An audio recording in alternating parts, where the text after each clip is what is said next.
to Artists We Love. My name is Okiba Jabalo, man, and I have a really special guest today, my man, Ed Garnes. How's it going, brother? I don't know, I like how you say it special. It's like it's special guest, man. Everybody don't get on Artists We Love. I gotta actually love you. I've been watching it, so when I got the check mark signed to come, I was like, yeah. Oh, man, I appreciate everything. So, for those of you who may not be familiar with Ed, he's a very talented brother, talented writer, educator, scholar. Some of everything. Sweet tea enthusiast, red Kool-Aid specialist, all that. All of that, man. So tell us something about you for those of you who maybe y'all been living under a rock. Well, I would say I'm a Southern boy, born and raised in Atlanta, Georgia. My people are from South Georgia, Mississippi. Grew up with a family of educators. My mom recently won the Zora Neale Hurston Award from the American Library Association, so you got that. Give me Langston Hughes and all of the greats like James Baldwin, Nikki Giovanni. Then you have my dad, who Morehouse graduate, worked in the juvenile court system, so that's where the counseling piece comes from. Me and my dad have the same master's degree, and then me and my mom have the same undergraduate degree, which is English. So, but what I'm known for is From Afros to Shell Toes, and it's an organization that's committed to our people. But I try to really just make counseling cool and psychological development cool. So we make organizations like the government, educational institutions, art companies more responsive to the site needs of black folks. So what does that mean? If I'm doing a panel, if I'm doing a curriculum for Clark Atlanta's Upper Bound program, that's going to have elements of African-centered psychology throughout. Okay. So tell me about the poet side of you. The poet side. Well, see, you know the poet side. Like, I remember when this brother was in Jason Blackwell, so we go back that far, like almost 16 years. Well, the poet side of me started from my mom, and I was the little kid that had to do book reports where I went outside. And like I said before, like with Nikki Giovanni, her and James Baldwin were given to me so young that it just did something for me. And by the time I got to Miss Waller's class at Douglas High School, she just kind of fostered that writing side of me. So I always saw the art as freedom. Like my brother recently joked that, they outside playing, I'm inside writing poems about life and the black man and how hard it is. It was always a part of me. So I won writing competitions in school. I mean, not that writing competitions and winning means anything, but I was that serious at a young age that I really put myself out there. And so things really started to take off in college, like, because I was a pre-Love Jones poet. So I was every Black History Month program, everything in high school, write a poem, because it wasn't that popular when I was coming up. But I'm a child of the Black arts movement, man, so I believe in the power of art to liberate folks. So most of my poetry was about, and still is about, the Black experience. I think it got a huge boost when my sister Jessica Care Moore moved to Atlanta. That's where I saw you and other folks on the scene. So, I mean, I'm just blessed to have the privilege to continue what other folks started. Like, opening for Nikki Giovanni was a career highlight at Michigan State with my Black Poet Society folks. Opening for Amir Baraka before his passing. I mean, that hurt me to my core. I mean, I remember talking to him like, through hard times, just calling him on the phone and opening for the Last Poets, Brother Abio Dune and everyone there. So I'm in the tradition of that history, man. And I try to make that history cool for my students and cool for Black people who might not understand that there's a connection and a soul force that links us throughout our history. Yeah, I mean, and that's a lot, man. So looking at it and being an educator, I believe there's an art form to being an effective educator. And everything. So it's just like talk to me about your approach, because one of the things I noticed being a spoken word artist, that transfers into so many different realms. It's like, and people just think you're doing your spill, but they don't realize by having that training in front of the mic. Yeah, it helps, man. Like I'm tutoring. Right now, I have students that I tutor in communications, public speaking, and things of that nature. But it's one thing to take it from the page to the stage. But I often say it's knowing how to manipulate that page that will make you better on the stage. So I come from that tradition of writers. You know what I'm saying? I'm a writer that happens to perform. So like that writing piece is essential. Even though it wasn't a lot of black folks on my syllabus. That training that I got, I actually have a writing degree. It really helps you transmit to the stage. And then I was always the little kid for whether it was giving Easter speeches or performing in front of the fireplace. Like, so I had a lot of experience in just delivery. But I think people miss the education piece. There is a science to writing. There's a science to the black experience. A lot of my tradition comes out, like I said, the Black Arts Movement, but it also comes from my mentor, Dr. Joseph White, who's considered the godfather of black psychology. So there are a lot of those principles in my work. I just kind of dress them up. I can't say I'm doing cognitive dissonance on my people. I have to say, I have to call it sweet tea ethics, So the education piece is important because you have to make it, culturally relevant, and you have to make it sexy for young people. So definitely. We're going to take a break for a second. This is Artists We Love, and I'm here with Brother Ed Garnes, man. And we're going to talk about being a black man in America, a creative black man in America, and what that looks like when we get back. So this is Artists We Love. My name is Okiba Jabal, and this is Brother Ed Garnes, like I said, and we'll be right back.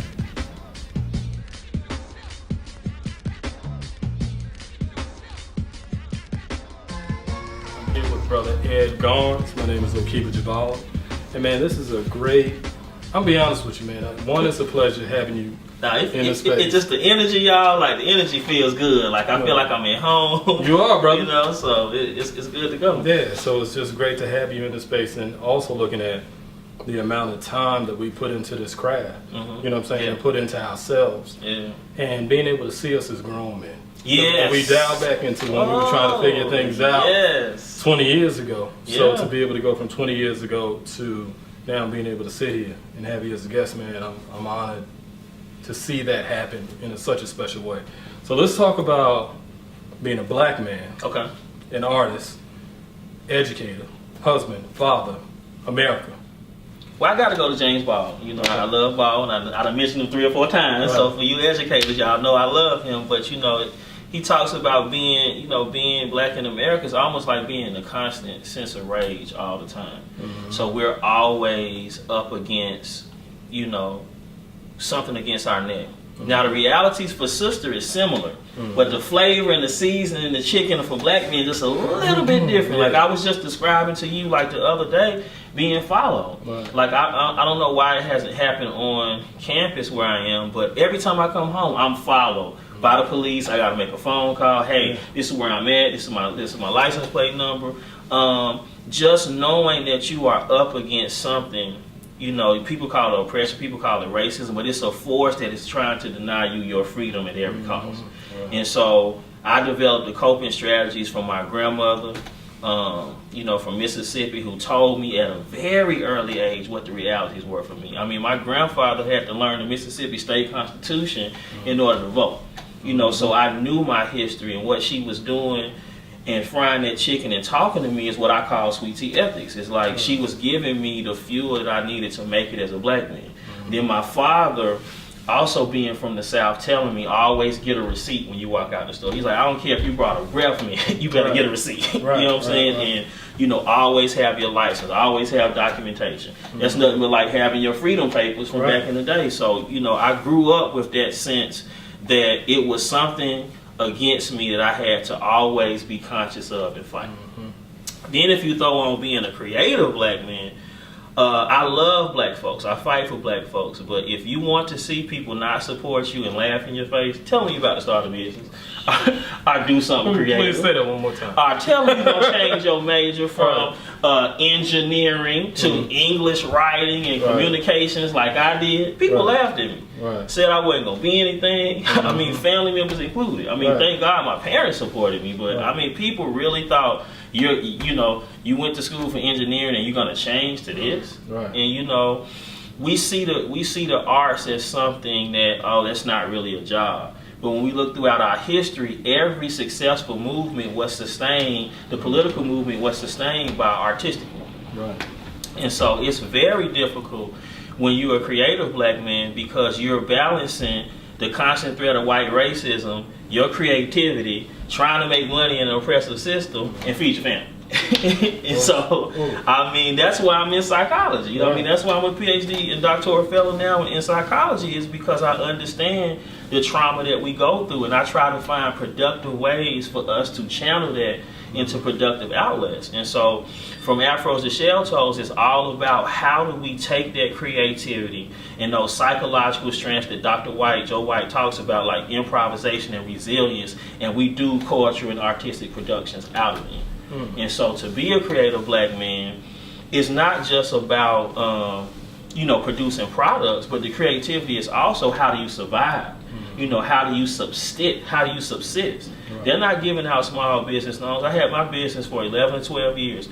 I don't think I've ever got a small business loan. Right. It's always been hustle, and then as a creative black man, hey, so bills is going to be late. Right. It's just going to happen. You know what I'm saying? You're going to have times where you have all the paper in the world and you're eating steak, and then there's going to be some peanut butter and jelly nights. Right. And you got to get through that. And so just when you put on the creativity in black men in general, how do we find ways to sustain ourselves and developing coping strategies to get over? And how I do it is talking to brothers like you. Whether it's a text message, a call, that camaraderie or that barbershop flavor that we have as black men serves to sustain us on those days where we can't keep going. So let me ask you this. And you know how they say ignorance is bliss. And by being the total opposite of ignorant, it's like you see everything, you hear everything, especially knowing what we know and knowing what you know, and that being your field. Do you feel like it's more challenging knowing how hot the fire is? Or would you say it's not, it would be easy if you didn't know? I would say it's very difficult. I used to have this quote that I said to my students: ignorance is bliss and folks are happy as hell. All right, so that's what I always try to instill into my students. And being a lifelong student, it is very difficult when you know what your students and your people are up against, and you're trying to keep them away from the fire. But in my wisdom, and what's been transmitted from the elders that work with me, my parents, and the ancestors' text messages that I get, is that everybody's not ready for the truth. I had a mentor, Dr. James, that said the truth is to be known. Truth is to be known, but spoken sometimes. Sometimes people are not ready for the truth, and you have to understand where people are developmentally. So it's people that we can take. They can understand the fire is coming. We can build them up. They can go out there and be successful. There are some people that, for whatever reason, are not going to make it despite our best efforts. And so you have to make a decision as to where you want to spend your time. I have decided, really it's just a calling to work with youth, man. I never thought I was gonna work with youth, but that 15 to maybe 18 college years is that's where I have found my most success, because I understand, what I went through in that period of self-discovery, and I try to give them alternatives, man. But it's hard knowing the truth. We are sold lies in America. Everybody wants the sanitized version. We get it in our history books. They act like slavery, we were part of the family and we ate cookies together. No, it's called slavery. It's very hard when you know the truth. But I think when you know the truth, you have an obligation to try to teach people in a way that helps their development. Not force what your truth is, but help them to develop what their truth is so they can face the fire. I got you. So what we're going to do is take a break, and then we're going to come back. And when we come back, man, let's talk about, what do you want to talk about? I think so. I have some things in mind. Okay. Yeah, we can yeah. We'll be right back. Just be long.